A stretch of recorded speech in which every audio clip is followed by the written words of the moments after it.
Hello, beautiful ladies. Welcome back to another Wham Hour. And tonight I'm joined by two very beautiful guests. We're a couple of blondes this week. I mean, I know I'm going kind of brown, but I can't believe this is the first time we've had a kind of trifecta of beautiful blonde ladies. So welcome back to the channel, Mrs. Radlib. Thank you. Needs no introduction.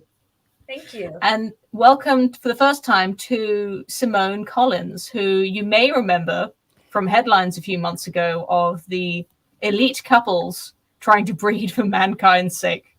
So I found this from back when to people who I'm sure have read it but don't might not remember. But this you became a meme for this for a hot second. Did you see the memes? Yeah, the memes were amazing, very entertaining. Yeah, you've made like Yahoo News and the Telegraph call you elite in scare quotes, just to make it clear that this is very mocking, but a lot of people aren't picking up on that. Yeah, as if you're calling yourself elite. I don't know, Do you call yourself elite? No, I mean, like, the way people interpret it, you'd think that, like, we only agreed to speak with the press so long as we were only referred to as elite, but it's not something we asked for. Yeah, so it wasn't just about you, but you were used as the kind of opening image, I suppose, the headline image. And because I think you're both wearing like slightly, I want to say goofy, but that sounds mean. But they're goofy. Come on, let's distinguished glasses. I think it became that. So that it was one of the what is it? The from Ghostbusters. Yes, this one I can't remember now. Yeah, there it was. There we go. Yeah, the glasses are kind of on point. Nailed it. Honestly, can't fault them for that. But yeah, you also have a YouTube channel. I've linked to Based Camp, the YouTube channel of Simone and Malcolm Collins, in the description, and you can also find the latest live stream from Mrs. Radlib and Mr. Radlib, in the description too. I should also mention that I'm what do you call it? I'm breaking the streaming cartel. Right at this second, Proper Horror Show, friend of the channel and beloved friend of me, is streaming on her channel. We're talking about horror movies as she does every Thursday night, and we're in direct competition. And so she'll probably go for longer than I will. So as soon as this is finished, pop over to there, or maybe you can just flick back and forth like you're watching TV, and you kind of as soon as you get bored, you can just go from one to the other. But don't miss out on that if you're a regular viewer. But don't miss out on this either, because we're going to have a very interesting conversation. And just before that, I want to share my latest comic from this week. Oh no, how did that happen? So I have this is annoying.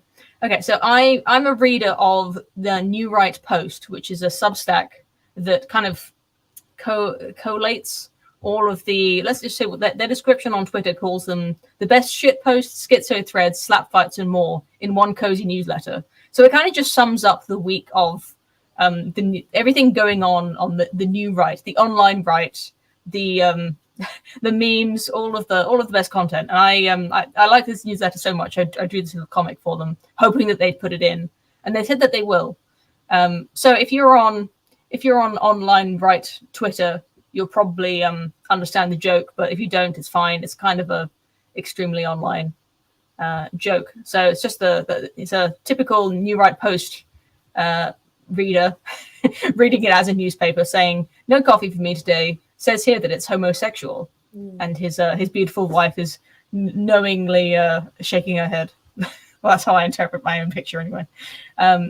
But for now, to return to our lovely guests, since we have Simone here today, I wanted to sort of introduce you and get to know your sort of worldview better, because even though you call yourself the based camp, so kind of thinking like, oh, okay, so she's one of us, like she's in on it, like you get it.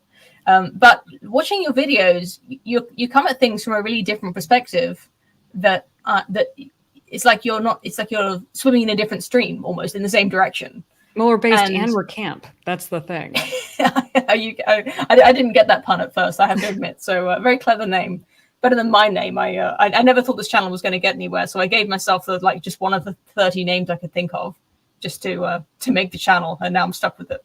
I like it. Thank you.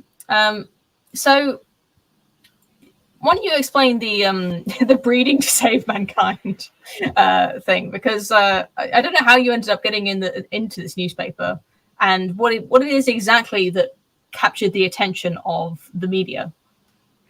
Right.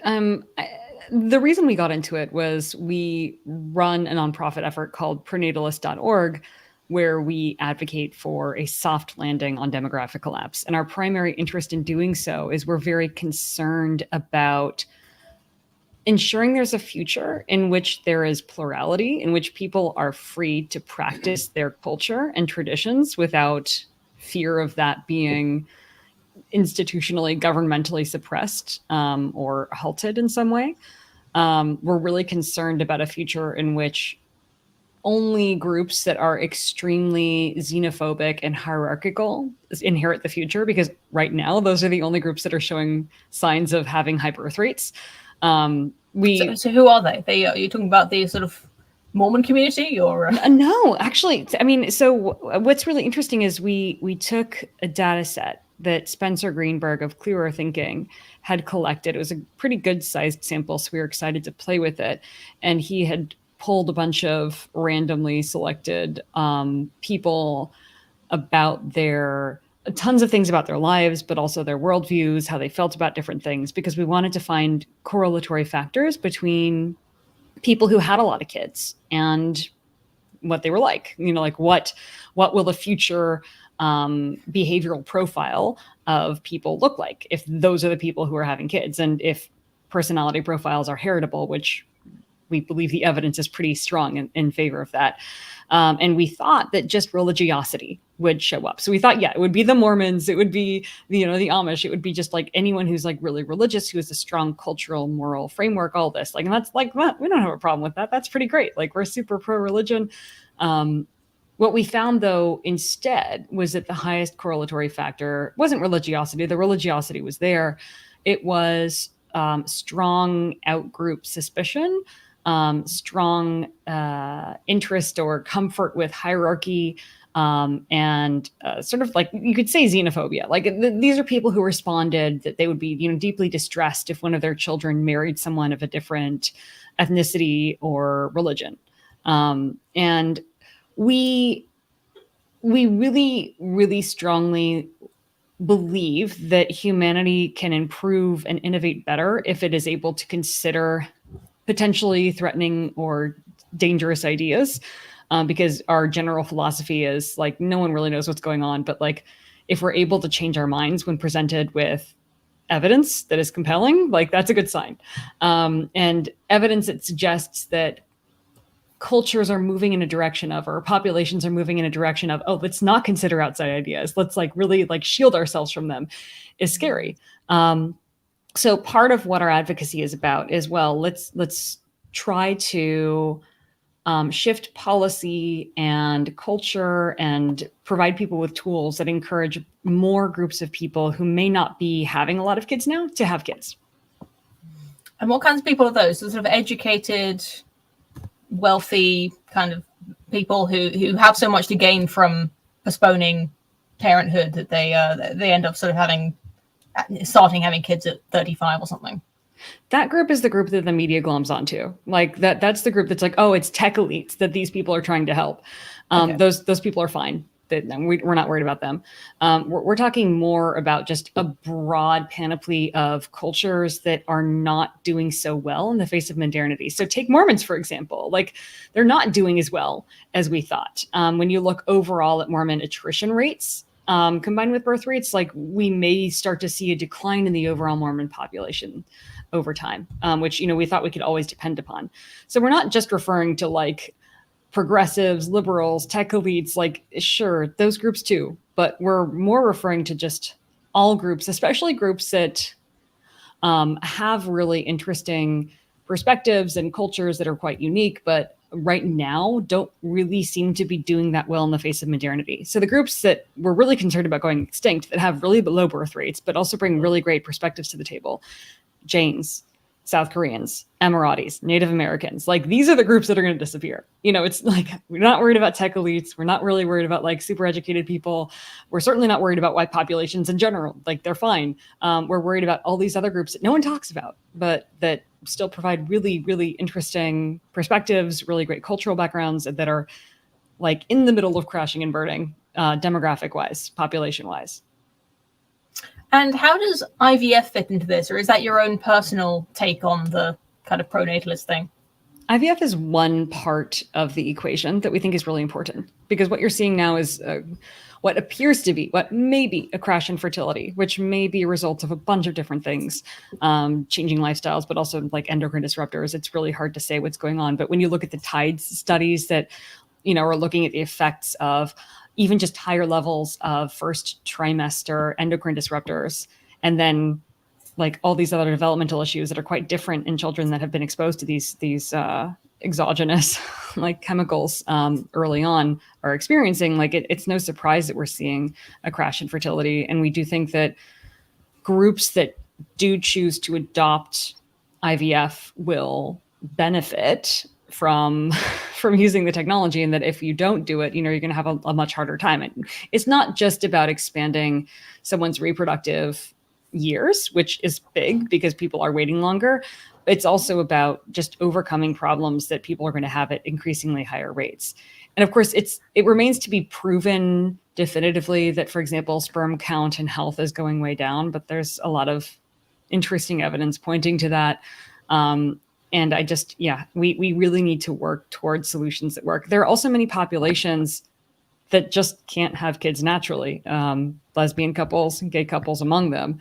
And, you know, it would be the greatest way to preserve support for, if you want to support LGBT lifestyles, is by allowing people to, making it possible for people to have and raise kids in that environment. Like, there's a reason, Malcolm argues, why you don't really see many enduring long-term cultures or religions that support same-sex relations.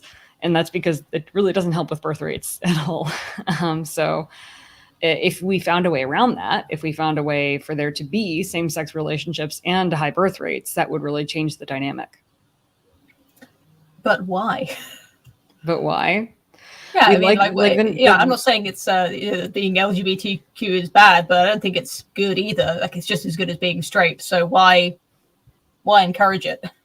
Because our view is the more different worldviews and lifestyles there are out there, the more odds, like the better our odds are that when humanity gets hit by some random crazy threat that we can't even anticipate, the better off we are, because we'll have, like, if we have 257 different mindsets and worldviews attacking that problem versus like 3, I feel like we're more likely to make it through. The more variation we have, the more likely we are to survive. I mean, we look at, like, if you're in a rural environment, you're surrounded by farms, you know, you're a lot less nervous about, you know, one particular pest or weather event, like taking out a monoculture, than like by a really, you know, diversified environment of different crops that are rotated and that, you know, are all over the place and are much more resilient for that reason. Okay, I really wanted to talk about the IVF thing and bring in Heather, but now I'm just stuck on this. So I'm sorry. But the you know, I've heard you in your show talk about the kind of progressive modern monoculture that we live in, where I mean, maybe I've been completely misinterpreting everything I'm saying, but from your conversations with, maybe it was Malcolm who said it. I'm sorry if I confused which of you said it in your. We're roughly the same person, so yeah. But the monoculture that we live in, despite the superficial diversity of the people, still just produces the same idea. It's all trash. So I think not all of it. Obviously, we still get sort of medical breakthroughs, and they're making scientific, you know, physics and all that, but at lower rates than you'd expect, though. Like, it's bankrupt, it's broken, it's rotten through the core. Like, we really need a lot of disruption there. Yeah, there's a big difference between diverse, unique cultures that have really, like, genuinely different worldviews, and the predominant, like, we'll say, mainstream cultural monoculture that exists now, which, yes, we do argue it may look superficially different, but when you scratch beneath the surface, it's all the same thing. Like if you look, if you just scratch a little bit between Unitarian Universalists and Reform Jews and like other really soft forms of Christianity and other religions, Islam, all of it, Buddhism, it's all roughly the same thing. And that to us is obviously a monoculture, and we don't like that. It's also pretty close-minded to outside ideas, as you can see. So like, yeah, we're very opposed to that. What we really love is what we call symbiotic cultures, not domineering cultures. So there are two different types of cultures. And I would say morally, there's not one that's better than another, but we feel like in terms of creating a healthy environment, one is clearly better than the other. So a domineering culture is one that we'll say roughly feels that for the ideal state to be achieved, everyone has to hold the same worldview. So it's kind of like if you are in a culture where everyone who isn't part of that religion goes to hell and you have to convert everyone, like that is a domineering culture, because basically people are going to suffer eternal torment if they don't get converted. So, if you're a good person, it is your moral imperative to not stop until everyone is practicing the same religion, right? I mean, and that is a very moral and good thing to do if that's your worldview. But we are concerned with that because we personally and culturally value pluralism and believe that plays a key role in survival, that you need variation for survival. A symbiotic culture is a little bit more of like an asshole culture, and that it's like, yeah, not everyone can be saved, or like we're part of a chosen like group or tribe. Like Calvinists are like, listen, there's limited atonement. I'm sorry, like not everyone's gonna get to go to heaven. Jews are like, well, tribe, like we're part of a very special tribe. Not everyone's in it. Sorry, like elite club. The cool thing about those types of cultures is they are much more permissive about just letting other people do their thing. And they don't, per their moral prerogative, need everyone to convert. In fact, they would prefer that not everyone does convert to their culture for things to work. So cultures like that allow for a pluralistic society. They allow for a diverse, varied ecosystem, which we think is more sustainable, if that makes sense. Okay, there's a lot there that usually I would disagree with. Given the direction of this, Heather, did you have something to chip in with? Because I don't want to push you out. A lot was just shared. I'm listening. I'm learning. I'm not sure exactly what to grab onto. Do you have a specific question for me in relation to all this? Well, I wanted to. I had a lot to think about when titling this episode, trying to sum up exactly what I wanted to talk about today, mm-hmm. and what I thought people would be interested to sort of click on. And I think a lot of what you're saying does drive into this this dichotomy. The way I said, like, we're in different streams, where I feel like Heather is do correct me if I'm wrong, either of you, but much more kind of the I want to say traditional, but I don't mean I don't mean in this sort of superficial way, but the kind of more religious way of living, right? The thinking about things that are using things like the idea of being sacred or being honorable, being looking beyond the material mm-hmm. to something, for lack of a better word, more spiritual. So that's sort of the way that people used to think before the kind of disenchantment of the world, where everyone was religious and everyone just looked at the world through this religious mindset, where things were either good or they were evil. They were either glorified God, or they dismayed God, right? And I think a lot of the social ills that we are suffering through are as a result of this overly materialistic worldview, which I see in a lot of what you've just said, a lot of what you talk about. And it's fine for us to disagree. And that's very much where I used to be. When I started this channel, I was with you. I was like, okay, we can figure this out. We have science now. We have a rigorous way to research things, to understand what makes human life better, what makes a better political system, better countries. We can figure this out. Let's just do it. We'll get the best minds on the job. We'll get the best ideas. And the more I've kind of looked into it and started making videos on this channel, it just seems, I've come completely over to the other side, where I'm fully back around to like, you know, religious theocracy. Like it was like we had a better life when we were all ruled by our religious impulses and following the, you know, the good book instead of following our own, you know, worshipping our own rationality as but the I agree ultimate with you. way to Like, make we decisions. agree with you, but like we believe in the possibility of materialistic spirituality, like, well, not spirituality, we say we hate the word spirituality, but like materialistic religion. Like, we call ourselves secular Calvinists. We engage in descendant worship. Like, we have a God, we have a philosophy, we have metaphysics, we have things and sort of, I guess, people, gods that we worship quite seriously. And, you know, I think it very much resembles traditional religions, and that there's some things that kind of like, you know, we're not like, I mean, like, we're not saying it's real, but we're leaning into it. Like, it doesn't have to technically be real, but we have faith in it, and it builds. Like, oh God, I'm forgetting the name of the book, but there was this amazing book by an anthropologist on sort of what makes God real, and she looked at a lot of different cultures, especially like traditional tribal cultures, and tried to find like sort of where the source of faith was and what caused people to have faith. And like, a lot of it comes from leaning in and just allowing yourself to have faith and just being like, yeah, I'm running with it. And like, from one moment to the next, you know, your faith may change, which is really interesting. But I think that it's possible to be both very materialistic and very rational, but also to literally build a religion, which, you know, we wrote a book about. And, you know, you can choose. You can either choose to take your inherited religious tradition, and we think it's really necessary to reinforce it in the face of modernity. Like, how are you going to deal with addictive apps, TikTok, mobile phones, the internet, globalization? Because right now, many religions and religious traditions are falling apart in the face of that. I think the LDS Church is a uniquely good example of that. Some religions have managed to handle this really well in very simple, blunt, but violent ways. Like, basically, you could air gap your culture from all that modernity, like the Amish do. Other groups, I think, are finding ways to adapt to technology really well. So we do think that either you need to reinforce one of those like really, really old inherited faith-based religions and like stick with that, or you can create a new one. But we do believe you can create a new one. We do believe in materialism plus, you know, you can have it all. Are you familiar with Sam Harris? And he seems like for the last few years he's been on that kind of path as well, experimenting with psychedelics and meditation and mindfulness as a sort of secular way to get in touch with that sort of deeper part of the sort of subconscious, unconscious self.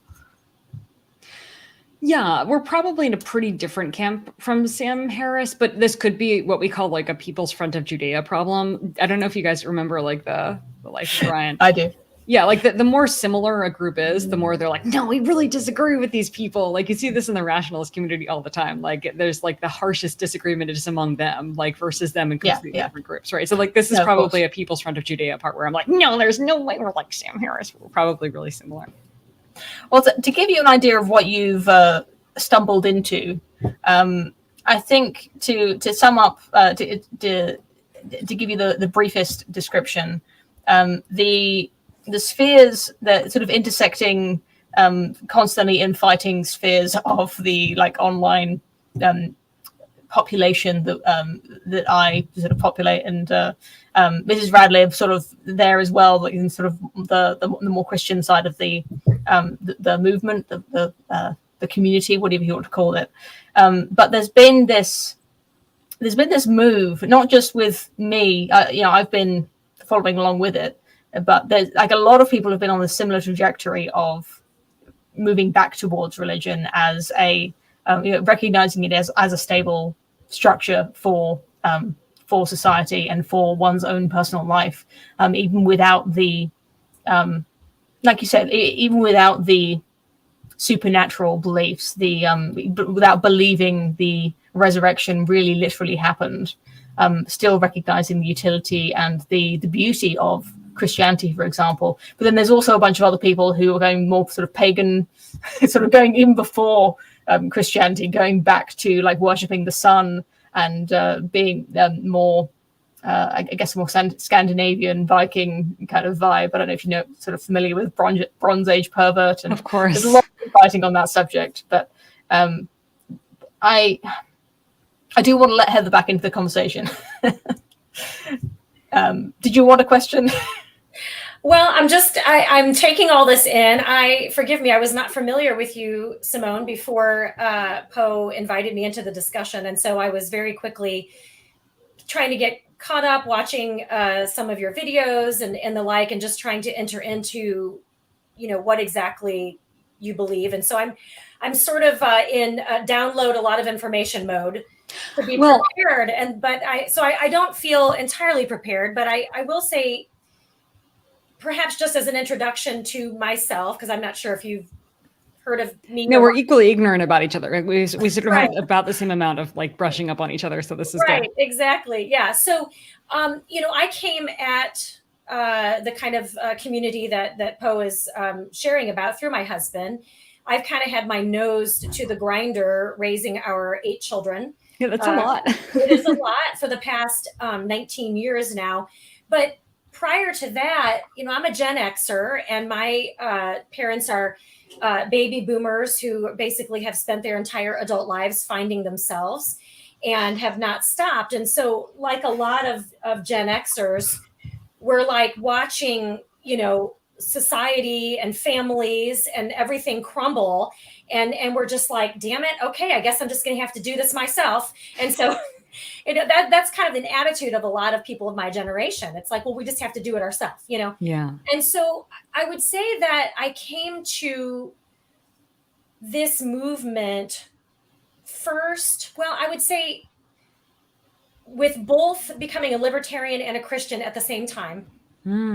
And both of those things hitting me and really realizing, okay, whoa, I can't send my kids to school. I can't, I need to stay home, and I also am trained as a therapist. And so I have this in the back of my mind thinking about the importance of marital bond and family bond and raising children. So that's kind of where I have been for the past 19 years.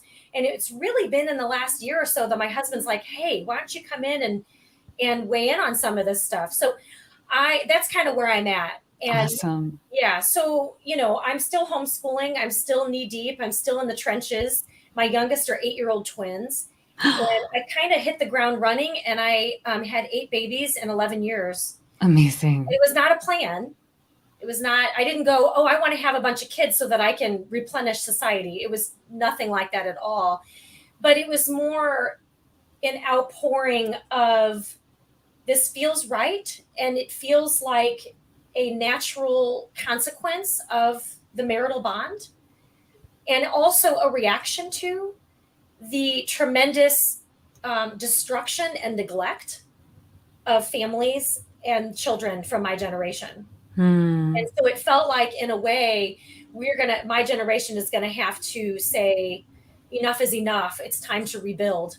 And we're going to have to really take that upon our shoulders and do this. So that makes me seem like a little bit more of a martyr than I intended. But that, that's kind of where I'm coming from. No, I mean, you've made a lot of sacrifices, but you're fixing the problem. And I love that, because we hear from so many antinatalists, and they're like, my parents screwed up how I was raised. I had a terrible like childhood. Why would I bring a child into this world? Yes. And you're like, okay, I didn't have the ideal upbringing. I'm going to make it. Like, we're going to make it better. And I do hear that a lot from people in my generation and younger. And the rate of people not getting married is so high right now. Family formation and pair bonding is so low right now. And it's scary. And when I ask people about it, they're so discouraged, and they're so negative. With good reason, though. With good reason. Yeah, it is. It's dire out there. It really is. Yeah. And so my reason for getting involved in all of this was really to encourage people and to say, look, number one, you can do this. Yeah. Culture and society may be collapsing, but there's still a lot of life to be lived in the midst of that collapse. Yeah. And I really, really, as a libertarian, support the decentralization of communities and cultures. And that's where you get the diversity that you're talking about. Yeah. Allowing people to decentralize, allowing people to lean into their similarities, and allowing people to really bond with each other and form tight communities. So that's really what I'm supporting. 100% with you. It's that sovereignty that leads to that health, to that freedom, that, 100%. I mean, it terrifies us that in Germany, you can't homeschool your kids. And it's been like that for a long time.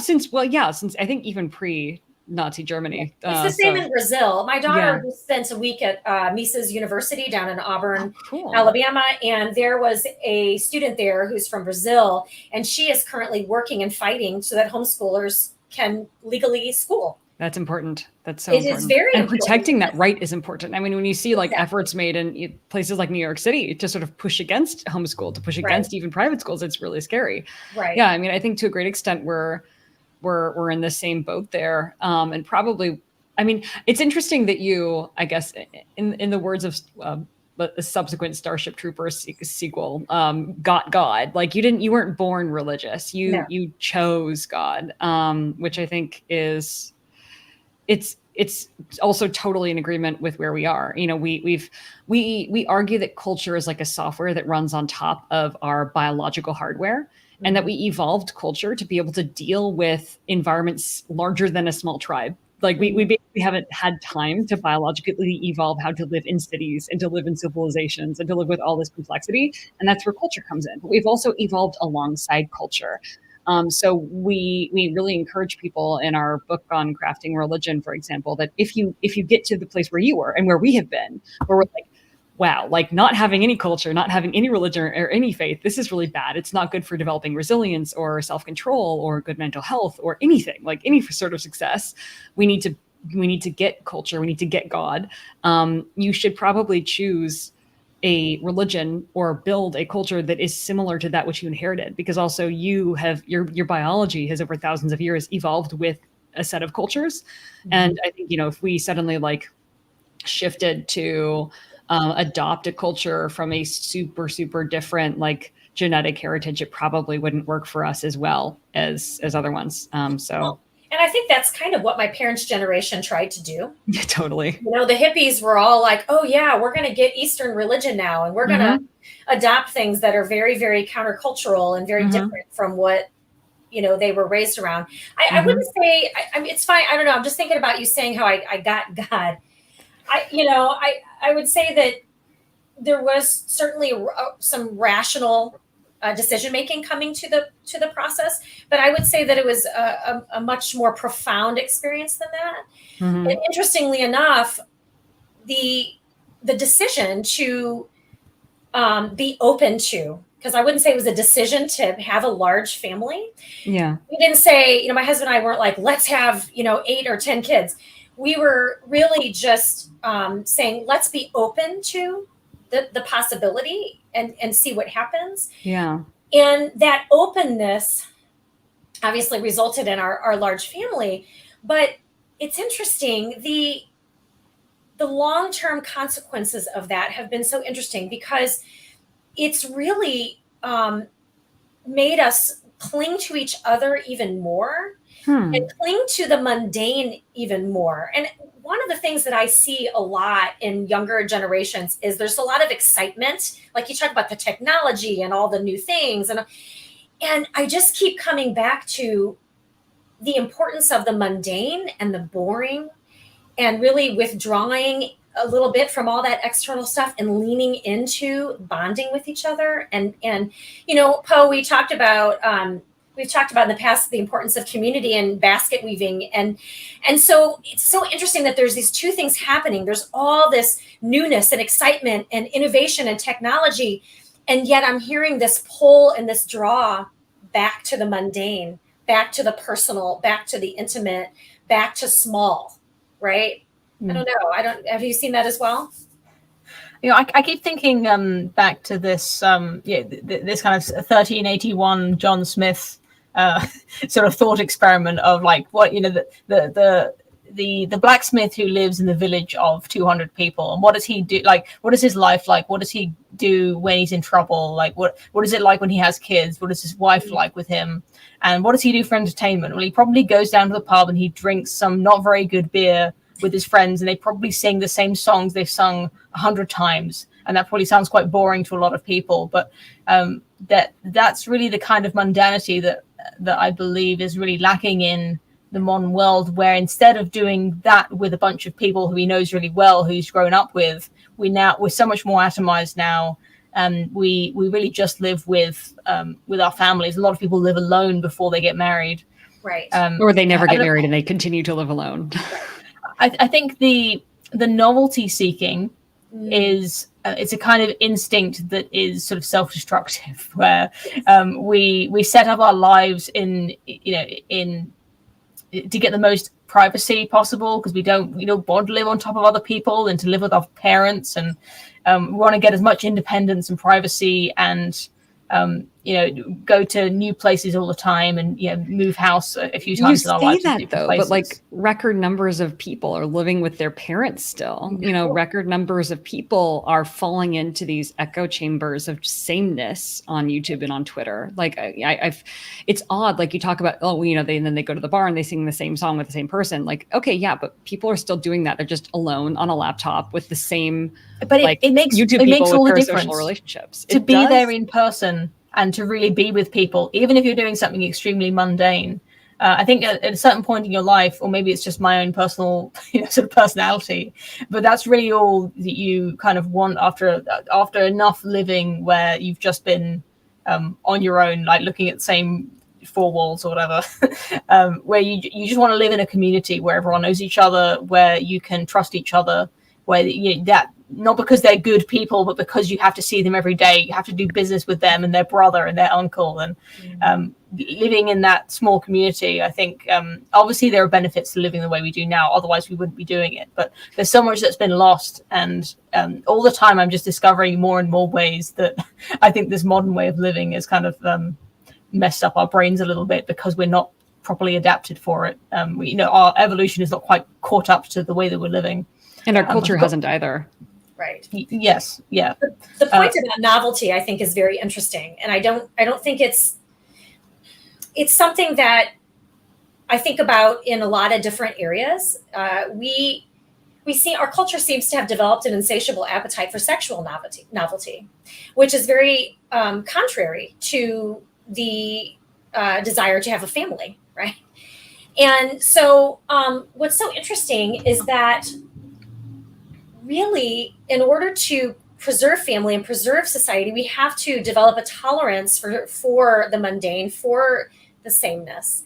And the novelty doesn't give us the depth and the bond that we really want. And Esther Perel has done a lot of work in this area. I'm not sure if you're familiar with her stuff. I love her stuff. And she really talks about that this idea of novelty is really a lie, and that that eroticism and fulfillment and sexuality is not really found in the novelty. And I think that it's an idea that can bleed into other areas of our life, with community, and we need that sameness. We need that comfort. And this is honestly what I'm fighting for. This is what I consider to be the parts of society that I'm fighting for, that familiarity and that bond and that sameness and that togetherness.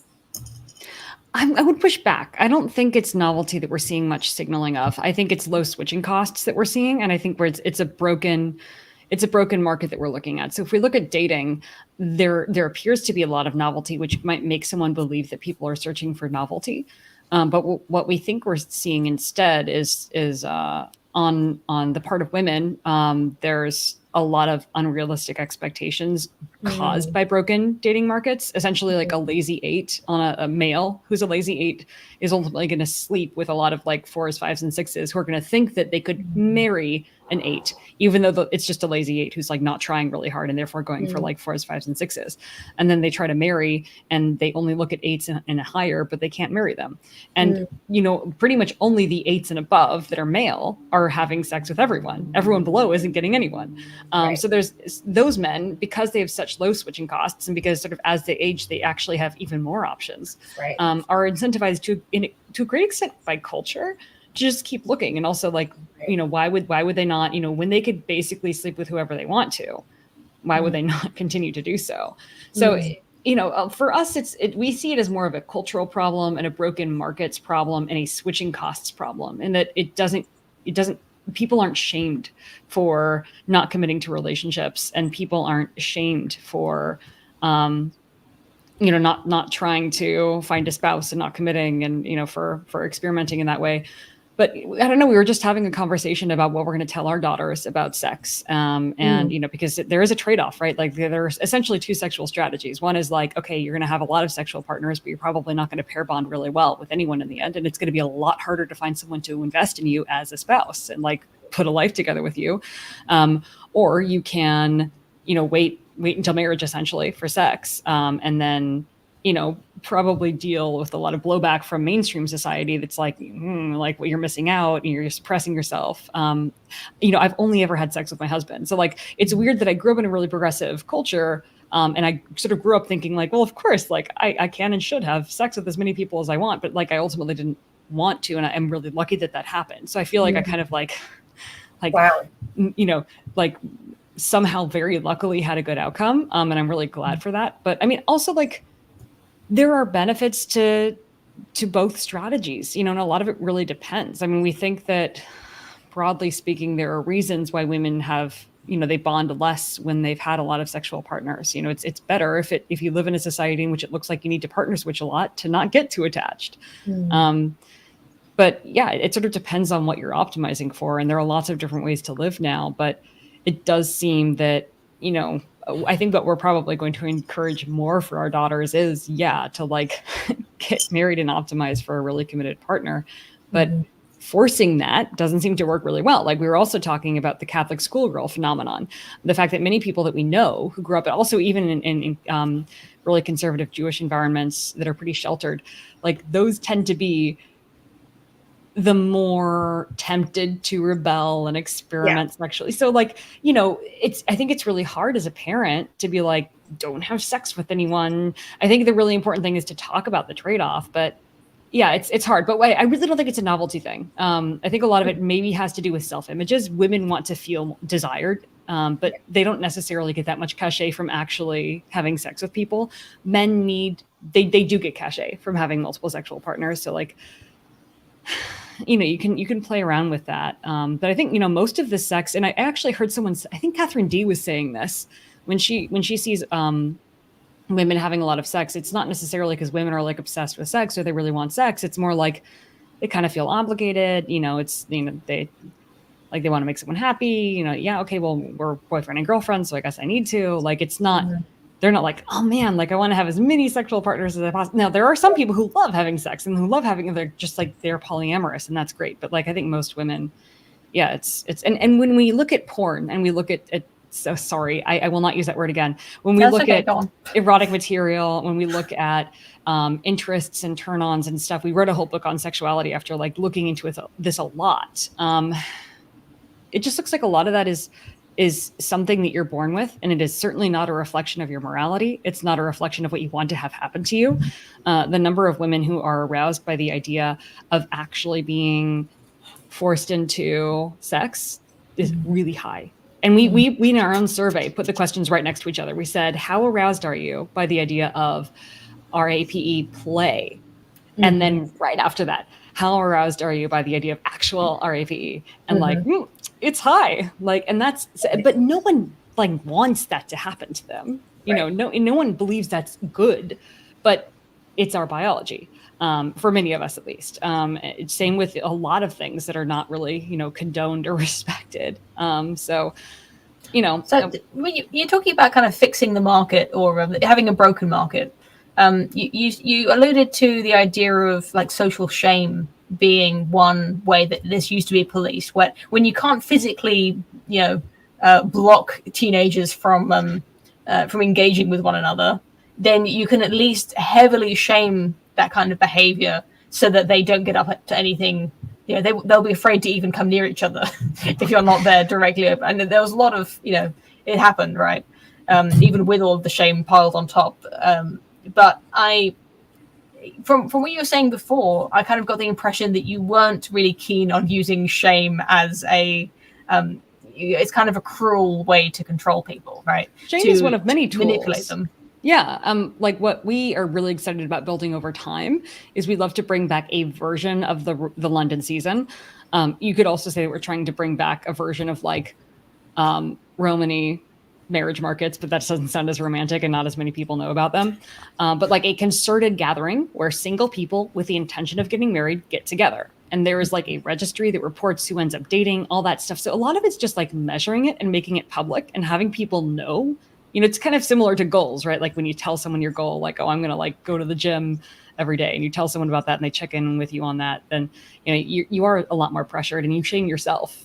Like sort of self-shame can be pretty effective. So I think you can increase switching costs significantly, not necessarily through just sticks, but through carrots as well, by really celebrating those who end up getting married. And I think the same goes for having kids, for that matter. I mean, when you look at the mortality rates of having kids in the past, and also the heartbreaking elements of having kids, like the number of infants that would die, the number of children that would die. I mean, it's kind of a wonder that women had kids at all, really. And yet culture in the past, up until the very recent history, made motherhood so special that like, even if you were likely to die, even if your kids might die, and probably would, and many of them would, you would still do it. Like sticks are powerful, but carrots are even more powerful. And I don't think it's going to take, moving mountains to make that happen again, to bring it back. I mean, also, not to get stuck on the dating thing for too long. A while ago, I took an oath to stay out of the dating conversation. Because I was just getting, I just kept coming back to it, and it was always like a bad argument I'd get into. So I just decided not to do it anymore. But I'd say the greatest carrot that human beings have is the desire to reproduce, not because they love babies, but just because nature has made the process very fun and also sort of just uniquely motivating for men especially, but also for women. And it's really, I think that historically there's probably more just the urge to reproduce was enough. Without, of course, all of the celebration of parenthood and motherhood in particular probably helped as well. Yeah, and, for sure. And all of the communities that would help with women. Once the baby arrived, there'd be other women would be around instead of having a spouse who's sort of half out the door and is sort of hating it. You'd have a bunch of women who really would love to hold the baby, would love to rock the baby to sleep, that kind of thing. And to get off the dating thing, because like I said, I've retired from the conversation. Before I let you go, because you both want to get done in less than an hour, I wanted to. This is something that I'm really struggling with. I've got 2 children myself through natural means, and we'd like to have more, but the modern world just kind of isn't built for it in a certain way. Having 2 children is, from what I can tell, kind of expected. That like 2 is like the normal amount. Hotel rooms are usually for 2 parents and 2 children, or tickets for things. Cars are built for 2 people in the front and 3 people in the back. So having more than 3 I find very daunting as a prospect, because it feels like I'll have to live this extraordinary life completely out of step with the rest of the country. So Simone, I really wanted to get your sort of advice. Like, this is obviously the pro-natalist movement. What is this something you've given thought to? What are the kind of ways to make it easier or bearable? I mean, Mrs. Radlib can probably comment a whole lot better on this. But we're trying, obviously, from a policy perspective, to do a whole bunch of things to encourage governments to make things easier. Everything from car seat regulation, to your point, right? Like, it's really hard to fit just car seats in, and there are diminishing marginal returns with certain ages on the safety value of a car seat. So to a great extent, they're not even necessary, but they're still required, which really slows a lot of people down, because you have to buy a whole special type of car just to have above a certain number of kids, or another car. Right. To things like daycare support, healthcare support, even supported IVF, because many people after a certain number of kids, or even before any kids, really need a lot of support there. And right now, to a limited extent in the UK, you can get IVF support. Some Nordic nations, Israel, but and China now, but it's pretty limited. But I think most of it's a mindset. The people who have the most kids also have the least amount of money, the least amount of resources to take care of them, most would argue, and yet they're making it work. I'm not saying it's easy for them by any stretch of the imagination. But I would also say that, at least for us, and Mrs. Radlib, I'd love to hear your opinions too. We've seen it's easier to have more kids than it is to have fewer kids. I've never been more overworked or overstressed than I was with one child. And with each, well, because everything's such a big freaking deal, and you feel up like, oh, I have to like research this for 5 hours, and like after we had 2 kids, our mindset shifted to, will we be able to handle this if we have 10 kids? No, okay, well, it's not going to be a problem. Like, we're not going to freak out about this. But also, like, they entertain each other. They take care of each other. They teach each other. Like, you're a lot less on the hook. And the great thing too is, like, if you're a messed up parent, like the negative effects that you'll have on them are much more limited. Plus, it's like kids are designed to learn from playing with each other. They're designed to learn by fighting and pushing boundaries. And by depriving children of siblings, you're depriving them of responsibility. You're depriving them of a meaningful and constructive form of hardship, which really helps to shape people. You're depriving them of independence, because, it's much easier for them to get help from you instead of figuring something out on their own. Like, we just feel like when it comes to built-in benefits, there's the ROI of additional kids is so amazing. It's underrated. But Mrs. Radlib, what's your take on this?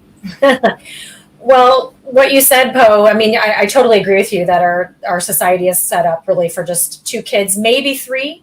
If you have 4, then people start looking at you like, what are you doing? What do you think you're doing? And I was amazed at the comments that I got. Yes, I'm a Christian, but I am not like putting my religion in people's faces. I'm just walking the walk. I'm not trying to, be pushy or anything like that. I remember going to the library, and I had just gotten pregnant with our 5th. So just to give you an idea, I had the first 3 children in 2 years and 8 months. Oh, amazing. So that means I had a 2.5-year-old, a 1-year-old, and a newborn.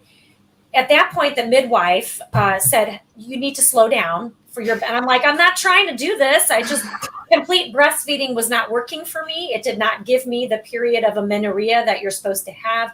And so I needed to learn how to work with my body. And I did. We went and learned natural family planning and figured it out. So then we started spacing them every 2 years. So I was pregnant with our 5th, and I was checking out books at the library. Now, mind you, I live in St. Louis, Missouri. This is not New York City. This is not the West Coast. This is a pretty relatively conservative area. And I remember, I forget how it came up, but she looked at all the little ones around me, like a little entourage, and then looked at my belly and said to me, there's no prize in heaven for having the most kids. And I remember thinking, okay, I said something in response that was benign and not snarky back, but I remember thinking, how the hell do you know? What if there is? There's a lot of external pressure to stop having babies. When we announced our twins at the Thanksgiving dinner table, there were exclamations involving the Lord's name and when am I going to get my tubes tied? And then my doctor, while I was pregnant with the twins, they were pressuring me to have a cesarean, and one of the female doctors said, if you have a surgery, we can go in there and snip those tubes for you. Oh, when I gave my second C-section, they're like, oh, are you going to get a hysterectomy now? And I'm like, right. So that pissed me off. Okay. Yeah. Excuse my language. I just looked at her. I said, look, I didn't just have 8 kids here. Okay. Like, I'm 40 years old. I'm educated. I know what I'm doing. If I want birth control, I'll ask for it. I'm not a victim. Like, I had to lay this all out before them so that they understood that this was a decision that I was making. So, and I'm in the Midwest. Wow. So, I mean, yes, I only know one other family, and they also homeschool, and they have 9 kids. So, like, I'm an anomaly, even in the dissident right, even in these circles. And yes, there's a lot of external pressure. I can't go take my kids to the zoo without buying a membership because it just costs so much to get in. I may as well get a membership. Yeah. Nothing is set up for this amount of family. We drive junky used cars. We have one income because I was determined to stay home with my children and homeschool them. So there's sacrifices to be made. However, I'm hopeful, and this is why. If we look at the trajectory of women with the feminist movement and the advent of birth control, and then the attacks on the family and people not getting married, and you just follow that all along, what I began to see is that nature already is reasserting itself. And women are already like, wait a minute, I wanted this for myself. This is something that my body's capable of doing. And I want to see a fulfillment of this, whether they're coming to it from a religious perspective or not. Nature is reasserting itself. And one really interesting and unexpected way that I watched this happen over the last 20 years is with birth. Women are so sick of having their labor and delivery dictated by doctors and by science and by the medical profession. And they have come en masse back to the hippie, crunchy weirdos of home birthing. And that was me. And I was like, I am not going to go to some hospital and you know what I'm saying? So I gave birth at home. And it was underground. Sorry, Heather. Simone really needs to go. I want to give you permission to leave, and we can continue without you. But thanks so much for joining us, and everyone watching, please find Simone and Malcolm's channel in the description.